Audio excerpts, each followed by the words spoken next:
Hi all, welcome back to Xylem Learning. എവിടെ സാറാണേ? Yes, നമുക്ക് 10 MCQ kind of questions പഠിച്ചാലോടെ. Yes, നമ്മുടെ political സയൻസിലെ മോസ്റ്റ് ഇമ്പോർട്ടൻ്റ് ആയിട്ടുള്ള 10 MCQ കൈൻഡ് ഓഫ് ക്വസ്റ്റ്യൻസുമായിട്ടാണ് സാർ വന്നിട്ടുള്ളത്. എല്ലാ മക്കളും ത്രൂ ഔട്ട് എന്ത് ചെയ്യുക, ക്ലാസ് കാണുക. വളരെ ചെറിയ സമയം കൊണ്ട് തന്നെ മോസ്റ്റ് ഇമ്പോർട്ടൻ്റ് ആയിട്ടുള്ള 10 MCQs നമുക്ക് എന്ത് ചെയ്യാം, സെറ്റ് ആക്കാം. അപ്പോൾ നമ്മൾ ഫസ്റ്റ് MCQ ക്വസ്റ്റ്യനിലേക്ക് പോടാം. എല്ലാവരും ഓക്കെയാണ്, എല്ലാവരും സെറ്റ് ആയിരിക്കാണെന്ന് വിചാരിക്കുന്നുണ്ട്. Yes, which article of the Indian Constitution provides for elections on the basis of universal adult franchise എന്നാണ് ചോദിച്ചിട്ടുള്ളത്. അപ്പോൾ ഇവിടെ നമുക്ക് കാണാൻ പറ്റും article 326 is the right answer. Article 326 is the right answer. Option B is the right answer. Okay, sir answers ഇതിൽ തന്നെ show ചെയ്യുന്നുണ്ട്. ബിക്കോസ് ഫസ്റ്റ് ടൈം ആണ് നമ്മുടെ ഈ ഒരു MCQ കൈൻഡ് ഓഫ് ക്വസ്റ്റ്യൻസ് വരുന്ന മക്കൾ കൺഫ്യൂസ്ഡ് ആയി അവിടെ ഇങ്ങനെ കറക്കി കുത്തുന്ന ഒരു സിറ്റുവേഷൻ ഉണ്ടാവാതിരിക്കാൻ വേണ്ടിയാണ്. ഓക്കെ, അപ്പോൾ article 326 is the right answer. Then we are going to our next question, a second question. In which year was the minimum voting age in India reduced from 21 to 18 years? ഏത് വർഷമാണ് ഈ പറയുന്ന 21 to 18 ഇയേഴ്സിലേക്ക് നമ്മുടെ voting right അല്ലെങ്കിൽ പറയുന്ന right to വോട്ടിന്റെ year change ചെയ്തിട്ടുള്ളത് ഏത് വർഷമാണെന്ന് അവിടെ ചോദിക്കുന്നത്. ഓക്കെ, ഏത് വർഷമാണെന്ന് ചോദിച്ചിട്ടുണ്ട്. 1988 is the right answer. Option C is the right answer. Okay, 1988 is the right answer. Okay, then we are going to our next question, third question. Who among the following described the adoption of adult franchise in India as a bold experiment in the Constituent Assembly debates? Dr. B.R. Ambedkar ആണോ, അല്ലെങ്കിൽ അല്ലാടി കൃഷ്ണസ്വാമി അയ്യർ ആണോ, രാജേന്ദ്ര പ്രസാദ് ആണോ, ജവഹർലാൽ നെഹ്റു ആണോ?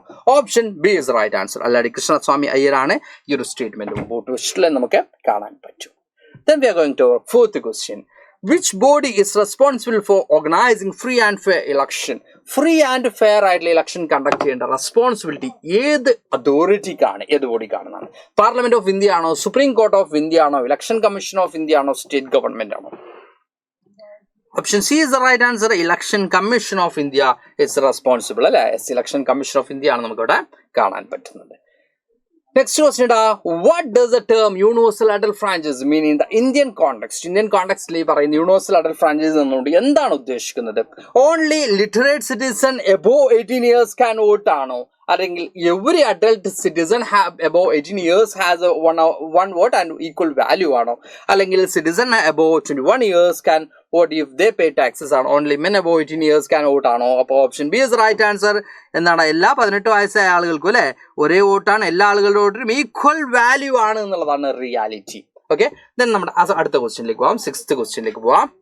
The Election Commission of India was established in which year? ഏത് വർഷമാണ് Election Commission of India establish ചെയ്തിട്ടുള്ളത്? 1950 ആണ്. Option B is right answer. Okay, yes. Next question ഇടാ. Who among the following is remembered as the election reformer of India? ഇതിൽ ആരാണ് election reformer of India എന്നറിയപ്പെടുന്നത്? സുകുമാർ സെൻ ആണോ, രാജേന്ദ്ര പ്രസാദ് ആണോ, ടി.എൻ. ശേഷൻ ആണോ, അല്ലെങ്കിൽ വി ഗിരി ആണോ? TN. Seshan is the right answer. Option C is the right answer. Sukumar Sen is the first election commissioner of India. കേട്ടോ, confused ആവരുത്. Who among the following is remembered as the election reformer of India എന്നാണ് ചോദിച്ചിട്ടുള്ളത്. അപ്പോൾ അവിടെ TN. Seshan ആണ്.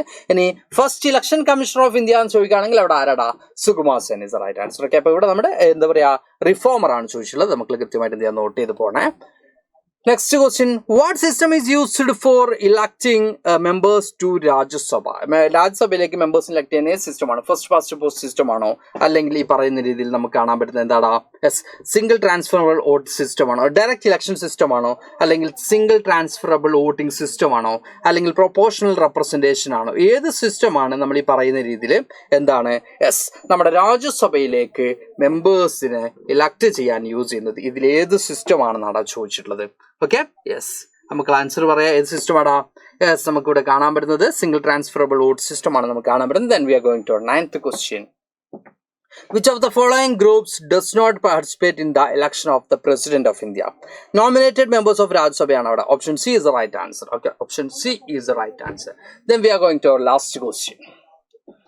What does a voter verifiable vote paper vote trial ensure എന്നാണ് ചോദിച്ചുള്ളത്? Faster counting of votes ആണോ, അല്ലെങ്കിൽ verification of voters choice with paper slip ആണോ, റിമോട്ട് വോട്ടിംഗ് ഫെസിലിറ്റി ആണോ, ബേസ്ഡ് വോട്ടിംഗ് ആണോ? ഏതാടാ? Option B is right answer അല്ലേ. Option B ആണ് അവിടെ എന്ത് ചെയ്യുക കറക്റ്റ് ആൻസർ ആയിട്ട് നമുക്ക് കാണാൻ പറ്റുന്നത്.